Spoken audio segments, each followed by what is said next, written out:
This is the Horse Radio Network.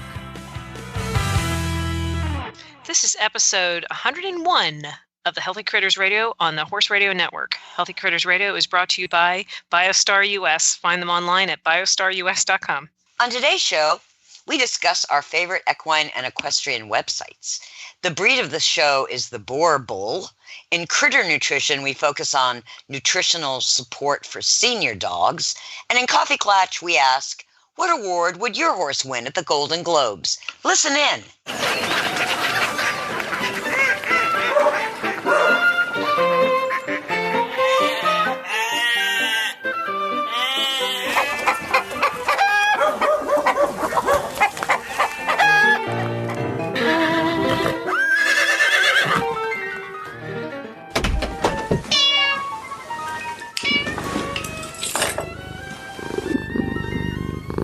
I'm Tigger. And I'm Patty. And we're the Healthy Critters Radio Show. Dun, dun, dun. And I'm Jan. I'm the producer here on the Healthy Critters Radio. And in case you were wondering, Tigger is the head honcho of BioStar US and the brains behind that machine. And Patty is dressage rider extraordinaire and all-around wonderful person. And they do the Healthy Critters Radio Show here on Horse Radio Network twice a month. Thanks for joining us. What's up today, ladies? Patty's broken foot. Yeah, just get right to it. Let's Patty's just on stall rest. I'm on stall rest. And I got to tell you something, guys. Okay, so it was one of those dumb things. And anybody who rides or is around horses, I don't care what discipline you do, you're going to be able to relate to this. And if you can't, I don't want to hear from you. Send your hate Send a postcard. Yeah. Send a postcard. Yeah, send a postcard because I'm not going to listen or read it.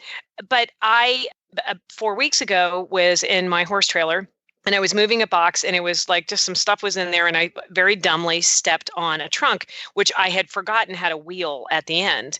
And I was bucked off the trunk and I was holding the box. And because I'm so competitive, in the process of having this big, heavy box, I was like, I'm not going to fall and not get the box where I want it. So I hoisted the box. I realized what this sounds like, and I'm sharing and showing my belly to everybody that's listening. And as I did that, I just sort of slipped off the box. It wasn't even a major thing. I didn't fall back, but I was like, ooh, that's going to leave a mark. And fortunately, I immediately went in and I had tall boots on and iced it. And of course, everybody around, we were just getting ready to bring some young horses someplace. And what would the average smart person go? You know what? Maybe I should go just get an x-ray to make sure this is okay. No, I say, hey, let's load the young horses on the trailer. Let me help. So I ended up, and again, the swelling went down. I iced it. I did all sorts of things, but I just kept thinking it had to be just, tendon or whatever injury. So I didn't put like full weight on it. And I tried to walked around the arena half the amount of the time that I normally do. I'm taking care of it. Yeah. So I was just like, in my mind, I mean, I don't want to be a wimp about stuff. I want to, anyway, long and short of it was I was in Wellington where my new son-in-law is a doctor. And he said, well, let me look at it. And I showed him the picture of when it happened. And he was like, that's a Jones fracture. I'm like, what? What's a Jones fracture? Just from looking at the picture, that's what medical school does for you guys. Okay. If you have somebody in your family that's a doctor and something's hurting, I strongly suggest that you send them the picture. Anyway, long and short of it, I have a spiral fracture and it's been challenging because now I'm at the point where, and it really didn't hurt that badly. I mean, there was some discomfort and there was definitely swelling, but it didn't hurt enough to justify that fracture, So boy, it's hard to stay off of stuff. So I'm on stall rest and I'm not allowed to walk. It's tough. I learned to walk on crutches. I can really get going, by the way. If you see me coming with crutches, get out of my way. You use the other foot to stop. You do realize the principles of crutches. You can build up steam, but I do now. Yeah. I do now. There has been a couple incidents where I've not put any weight on the other foot, but where I've kind of run into things. But I'm sure by the time I'm allowed to put full weight on it, I'll have other bruises and bumps and whatever. But it really, honestly, it's just been so trying, And then, I'm so active and I ride and I do all sorts of things. And now I'm like, oh, well, I can't have that cookie. You know what I mean? It's like, it's not only do I nurse something that doesn't hurt, I can't have a cookie. So, I mean, it's been tough. I'm just saying. Just think of it this way. Think of all of the new neuro pathways you are developing. That's an excellent thing to say. You're really expanding those neurons, giving your brain a workout. All the working out that your body is not allowed to do right now, your brain gets to do because it has to figure out new ways to do things. Tigger mentioned this earlier, that if you're a person who's broken lots of things and you have to figure out new ways to do things while things are healing from being broken, you go through this a lot, and you have to figure out a way to not become depressed and hide in a corner and suck on a binky. So you say, well, I'm just going to figure out how to tie my shoes without using either thumb. Yeah. See, and I'll tell you, I will tell you, I love me a challenge, but I will tell you today, I had to be in Walmart, and I did it. I did it. I got in the cart. And I mean, after I lathered that thing down with every like antibacterial 14 chloride man, points. I'll tell you what, it is. I was like zooming along, and as I'm sitting in the cart, I have a legit reason. I am so completely humiliated and thinking I can walk. I'm just going to walk, but your hands hurt. If anybody's ever walked on crutches, end up walking on your hands, and my palms of my hands hurt. And then my right hip is hurting because I'm trying to, all of these different things. Does the thing that's broke hurt? No. So I got in the cart. That's the way my year's starting out. I got in the cart at Walmart. It was just horrible. It's horrible. Well, we're going to discuss our favorite equestrian and equine websites, which I'm sure you're spending more time on these days. Yes. Since you can't be as active as you were. So let's get on to some websites that we really enjoy visiting or shopping on. Dun, dun, dun. So our roundtable today is our favorite equine and or equestrian websites for information, shopping, products. And one of my first go-tos is thehorse.com. And I have found great articles. I don't always agree with them, but they're very fact-based. And what I really like is that they publish lots of results of seminars and things at the AAEP, the American Veterinary Practitioners Conference every year. So that's sort of I like to wake up in the morning and I go to thehorse.com and get my brain thinking about more fact science. And then when I want something a little bit lighter, then I go to worldofshowjumping.com. They have really good articles on jumping riders, and they cover everything that's happening all over the world and point standings, and I just find that interesting. They've had some really good like grooms write articles, and so I really enjoy that for a little bit of lighter fare. Dressage news I certainly go to on a daily basis, scanning, either results or an article that they might have. So those are sort of my top 3 places I visit in the morning. How about you, Jennifer? You took my favorite, thehorse.com. I go. Sorry. Is it The Horse or horse.com? It's thehorse.com. Horse.com is a retail site, which I do frequent. Yes, I just found that. But thehorse.com is The Horse Magazine, which is out of Lexington, Kentucky. And like Tigger, I like it because it is, for the most part, a fact-based, very... What's the word? They're not real prone to... It's cut dry. It's cut dry. They're not real prone to headlines for the sake of headlines. No. They're not into the politics or the hearsay or things like that. Nope. Even things like equine behavior. They publish a lot of really interesting articles about research into equine behavior and how they do double-blind studies and stuff like that. And I love it because they really do give you the sources. Yes. And I'm a serial Googler, so I love to find the sources and then go dig around and then find the paper. And read the actual studies. And then read the studies in the papers. I also go to Wikipedia a lot, believe it or not. Yeah, I go to Wikipedia. I do. Especially for historical stuff. Oh, when did that happen? And who was involved with it? And stuff like that. I love going there. And I go to Wikipedia versus a lot of the horse-centric sites for horse-related stuff, just because it's so neatly laid out. It's really Yeah, easy it to is. find information. It's so easy to find. Right, like Chronicle of the Horse. I go there regularly enough. Me too. Mm-hmm. But because it's got, 75 years worth of information kind of mashed into a closet in various and sundry boxes and Tupperware and Ziploc bags. And it's a mess to find anything. So, Yeah.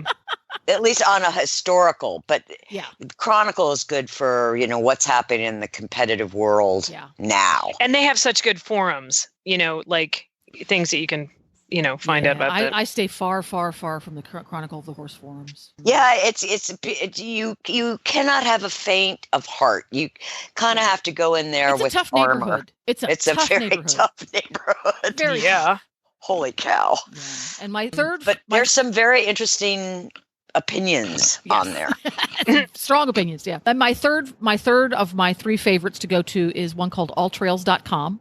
And it's just that. It's all trails, but it's trails for all sorts of different things. Bike riding and hiking and horseback riding and things like that. And again, it's a great place, even if you don't find exactly what you're looking for there, to continue on from. So alltrails.com, if you'd like to get into the outdoors and you want to find places to do it. That's a good one. There you go. Patty P, the shopper. I was going to say none of you guys have mentioned any shopping stuff, but I am going to say that a lot of the ones that I didn't know about thehorse.com, so I'm kind of like psyched about that. So that's like I've already, as we've been doing this, I've logged in. I'm connected now. So thanks for that. Open it. Yeah, but if I do any shopping, so let's just make this a little bit more fun. One of my favorite websites is Schneider's, because there's such a vast variety of stuff, and you can get it and they have such good sales, and they have fun stuff for like organizing your barn or your trailer or whatever. So that's a good one. But one of my other favorite ones is Horze, HORZE. Oh, and, yeah. And I love, and I'll tell you, they have the best sales. In fact, if anyone would like to visit my barn tomorrow, I can show them about 7 $15 beautiful coolers that I got, because I was certain that they would never go on sale like that again. They did, but I still have those coolers, so I often give those as presents. So they just have really good. They've got great, they've got good blankets, and they're inexpensive. Schneider's is good for actually blankets as well. And they're very long-term good blankets. They're very good. But Horze has a different, they're a little bit less expensive, and they may not be the same quality, but again, will last you a season or two. If you're paying $89 or something for a sheet, I don't think that's that bad. But other just good knickknacks and stuff, like bell boots are good, often have good sales. But I love their breeches. I live in Horze breeches. Really? Just live in them. I don't. Mm-hmm. I've never talked to anybody who had them. Which ones do you go for? I think they're called the Grand Prix, and they are, considering that years ago I used to pay $250 for whatever it was. It was the thing that was fitting me. These are like $110, and I have every color they have, and they're awesome. And I've had them now for the minimum of 3 to 4 years and wear them constantly. So I get to the point where I'm like, God, I really wish these would wear out so I could just buy a new pair. There's a first world equestrian problem for you. Mm-hmm. So those are funny. Kind of my favorite things. So there you go. So I learned good sites to look at, guys. Thanks. You're welcome. Now, if you have website online where you love to find interesting and fascinating information, or that you love to shop, we'd love to hear about it. And to do that, you need to send a postcard. And you need to send it to BioStar US, 1 Cleveland Street, Suite 800, Gordonsville, Virginia, 22942. And if you Google that, BioStar US, you'll find the address, because it's right there on their website. And I'm offering up a challenge in 2020. Oh, boy. The challenge in 2020 is to flood the BioStar US post office box with cards. That doesn't have to be a postcard. You can just send her an envelope. Just put on the envelope the address, and you don't even have to put anything in the envelope. Just write on the back of it, "Hi, Tigger." Let's see what happens.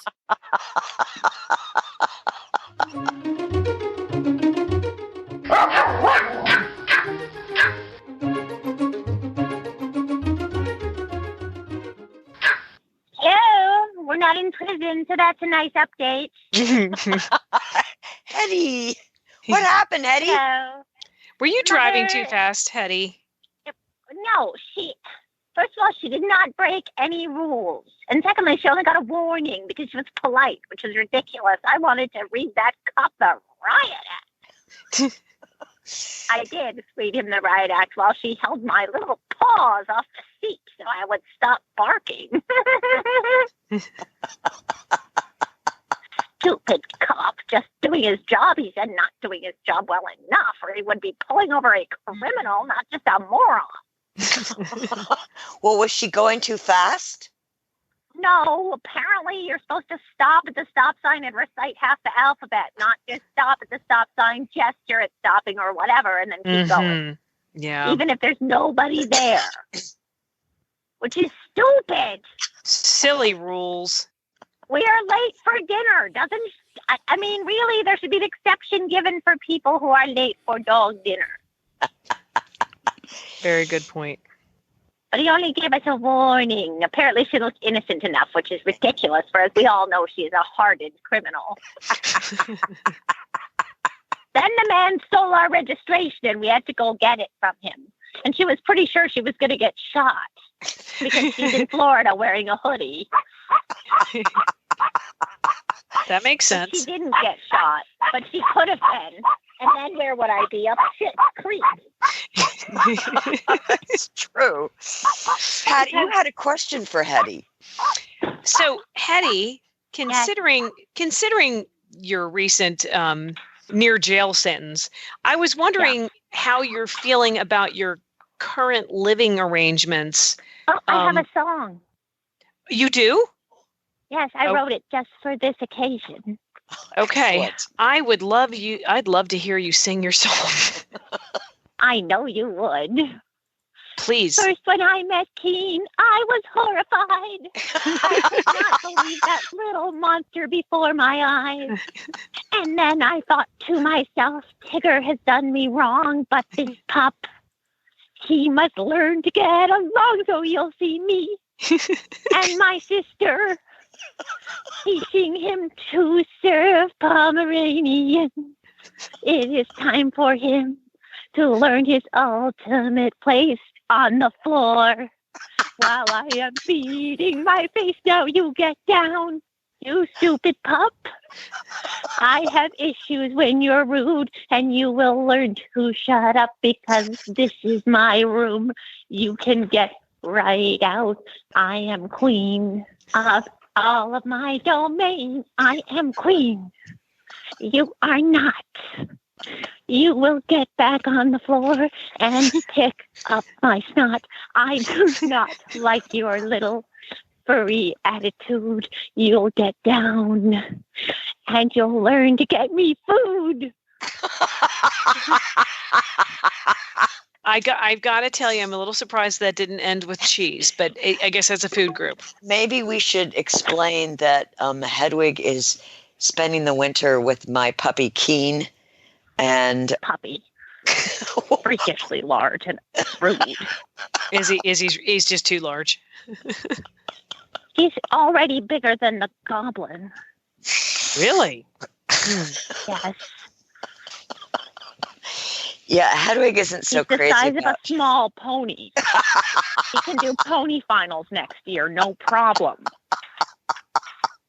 Pretty sure he's going to get a card as a small. He might outgrow that that's- division. I hope he has a step for the medium. Well, Good interview. thanks, Hetty, for the song. And I'm glad you're not in jail. I'm glad your servant isn't in jail, and I'm glad I don't have to bail you guys out. Yeah, because now we have to go back on that road, which we wouldn't have been on if she hadn't forgotten her coffee cup and then been all environmental about it. Now we have to remember to stop at the stop sign again. Who thinks that's going to go well with Tard up here? And now it's time for the breed of the show. So we are now at the breed of the show, and I often ask friends of mine, like, you know, what kind of, like, if I was going to do the breed of the show and you would make a suggestion, what would it be? And a friend of mine's husband is from South Africa. So she suggested the Tigger Boerboel. which I am going to really work on. Boerboel, which is just a handsome dog. So it's a South African native dog. It's considered a guardian dog.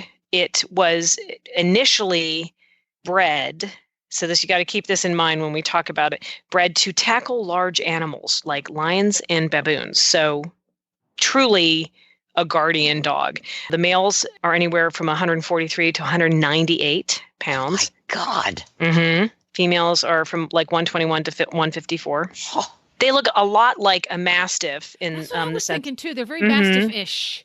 Yes, Yeah. and fawn, red masked, but they do have like a brindle and a cream and a black. So there's definitely some variety. But but they're mastiff-ish, but in the chest they Is have a little different. a little bit bulldogish through the chest, but the rest of their body is definitely kind of, because when I looked up what they were came from, which of course is kind of gray.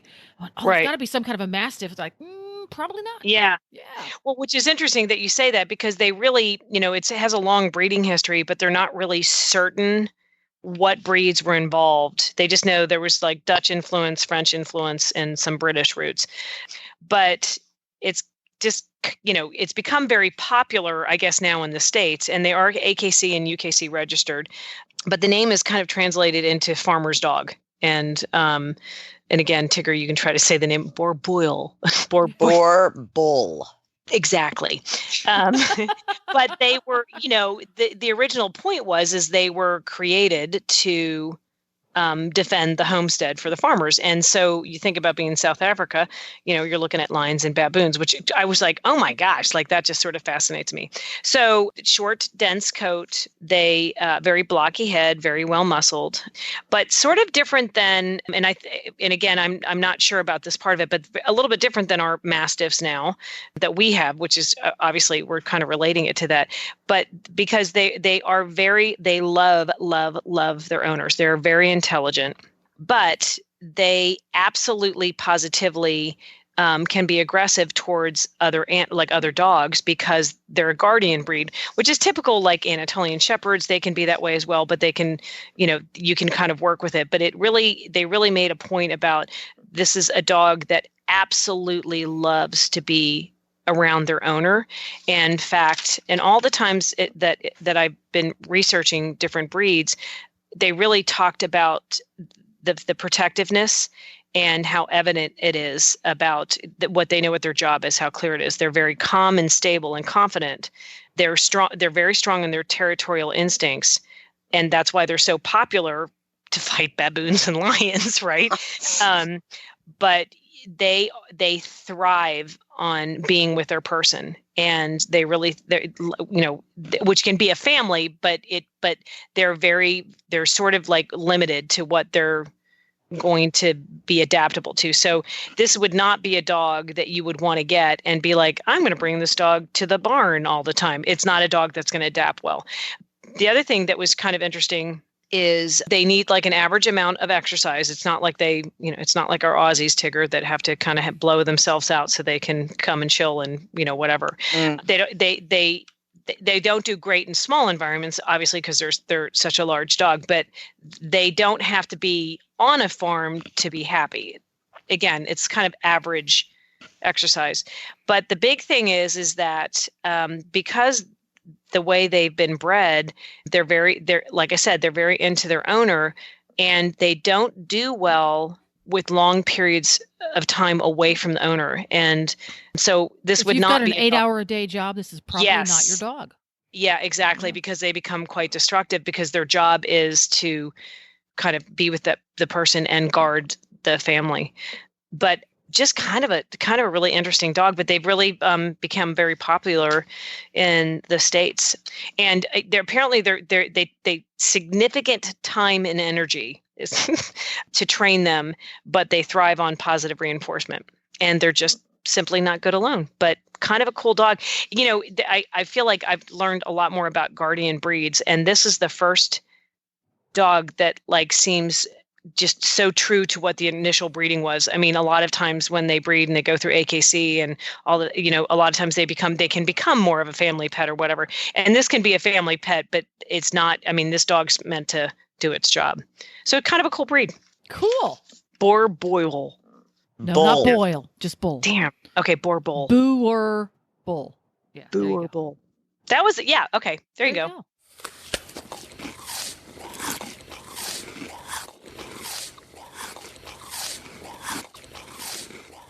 So we're at Critter Nutrition, and the focus today is on nutritional support for senior dogs.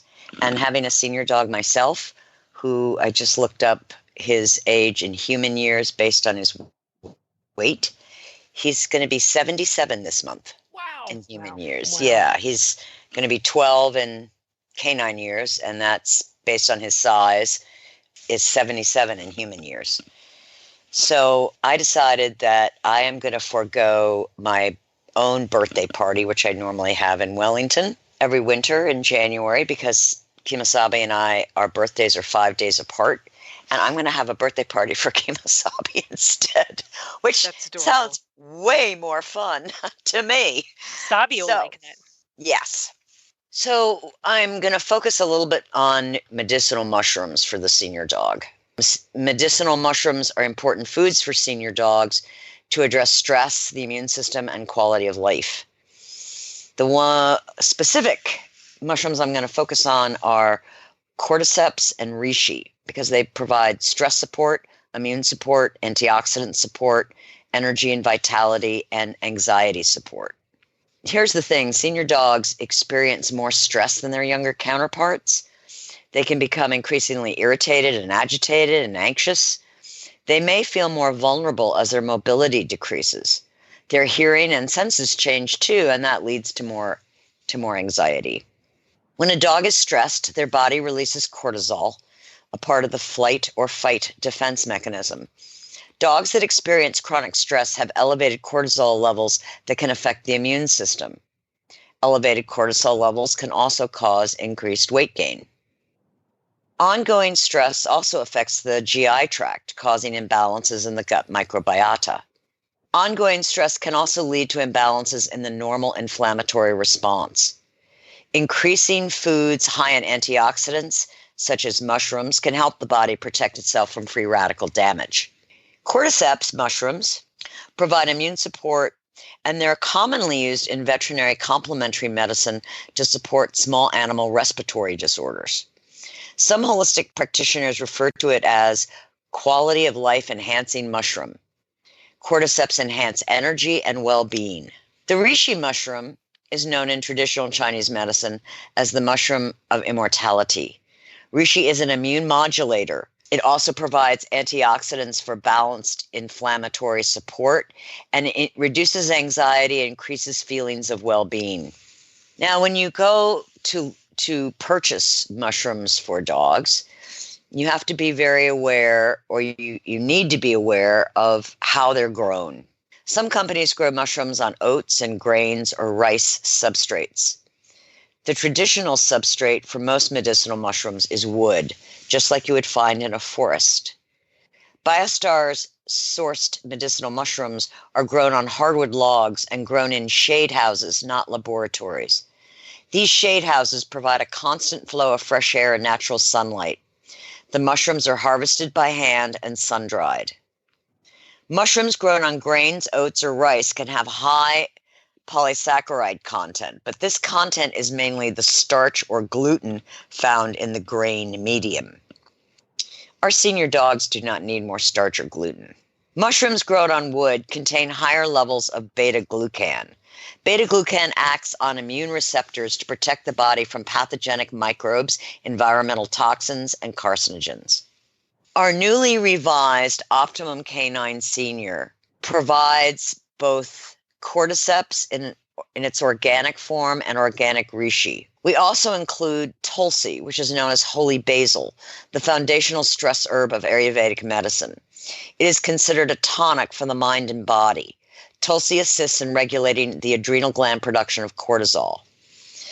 Our new Optimum Canine Senior also provides bovine colostrum with 38% IgG for enhanced immune support and cellular growth factors. The additional beneficial foods are organic spirulina that provides a wide range of vitamins, minerals, and amino acids, organic kale, supplying sulfur, which is essential for protein synthesis and the production of collagen, and the important enzymes like SOD. Optimum Canine Senior includes organic kelp, which provides a variety of minerals that support the pituitary, adrenal, and thyroid glands. We have a proprietary probiotic blend, which includes the microencapsulated L. acidophilus, L. reuteri, L. salivarius for GI tract support. We include almond flour because it's a great source of vitamin E, nutritional yeast, which provides a full spectrum of amino acids and B vitamins, organic blueberry powder because it's loaded with antioxidants and it's a good source of vitamin K for bone health. We include desiccated beef liver because it supports energy, provides essential amino acids including taurine, and provides CoQ10 for healthy heart function. Now, last but not least, hemp seed fines provide fiber, protein, and essential fatty acids. The great thing about having a senior dog is that we have the foods available to really make their senior years healthy, happy, and hopefully long.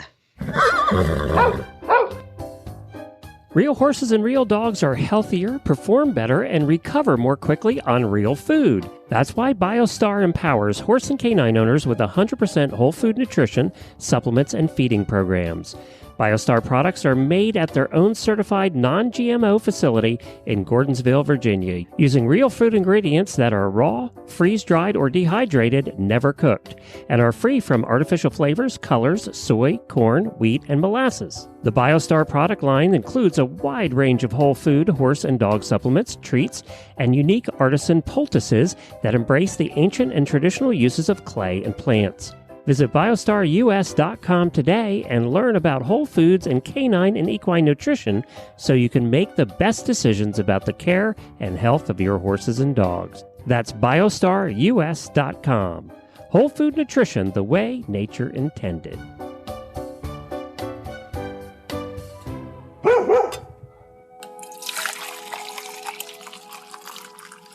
So in Coffee Clutch, I thought it would be fun, since we're in award season, to imagine what award our horses would win at the Golden Globes. Of course, the Golden Globes has just happened, but I chose the Golden Globes because they separate comedy from drama, and they also have awards for television as well as movies. So my horse is, of course, deceased, but if he were living, he would definitely win Best Actor in a drama. And so probably funny. in a TV show, not in a movie, because he wouldn't be able to cope with the length of time it would take to make a movie. He would like the TV show because it would only take a week and for each segment. So I think Lionheart would definitely win Best Actor in a dramatic TV show. Sort of like Game of Thrones. I think he would have been a perfect character for that.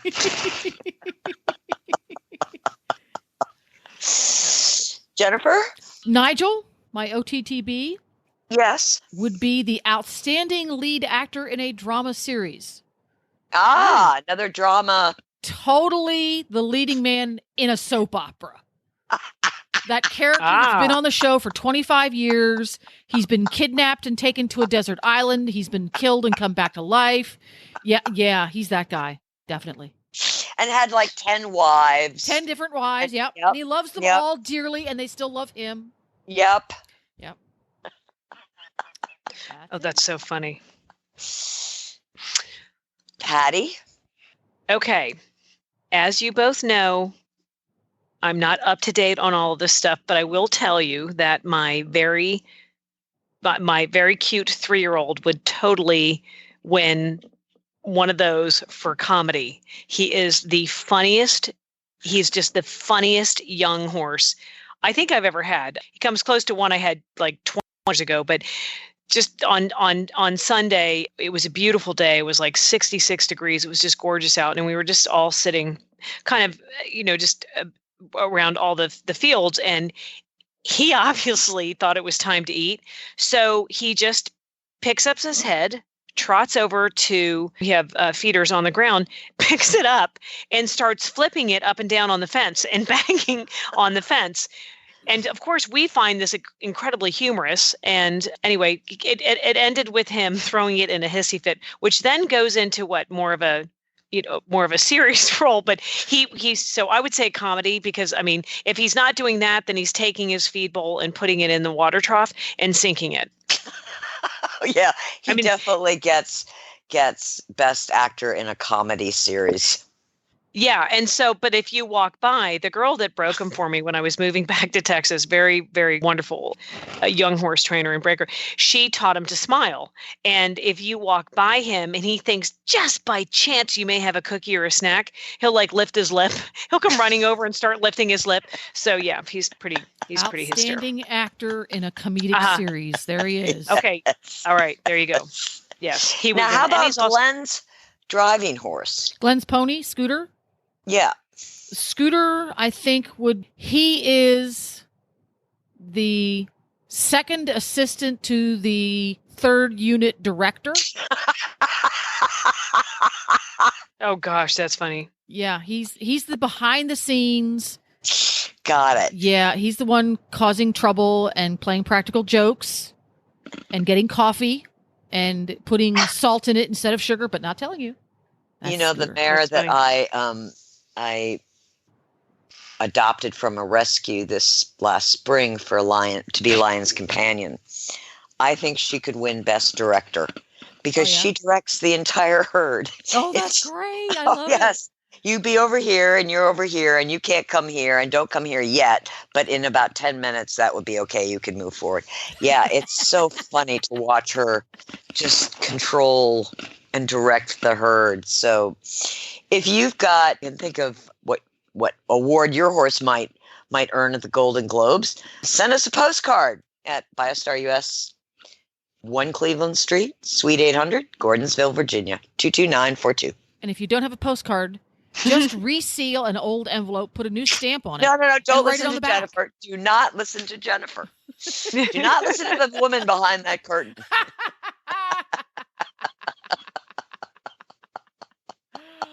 Oh my goodness. Well, thanks for listening, everybody. I think that's another wrap, isn't it? It is. Indeed. Thanks for listening, everyone, and thanks to our sponsor, BioStar US. You can find them online at biostarus.com. Get the Horse Radio Network phone app on iOS or Android by searching for Horse Radio Network in the App Store. It's free and easy to use. For details about today's show, go to healthycrittersradio.com, where you can find links, photos, and more information about our guests. As always, we love your feedback. Please follow us on Facebook under Healthy Critters Radio. Be sure to visit all the great shows on Horse Radio Network at horseradionetwork.com. Love your dog. Hug your horse. Feed your chickens. Clean your litter box. Dance with your goat. Slither with your snakes. Howl at the moon. Hang with your hamster. Party with your parrot. Waddle with your walrus. Outwit your otter. Cuddle your cows. Rap with your raptor. Go chipping with your chipmunks. Forgive your fox. While hedging your hog. We also recommend that you rack with your raccoon. Gyrate with your giraffe. Meditate with a meerkat. Uber with your orangutan. Facebook with your flamingo. Ponder with your panda. Walk with your Wookiee. Yawn with your yak. Twitter with your toucan. Go raining with your reindeer. Dropbox your dragon.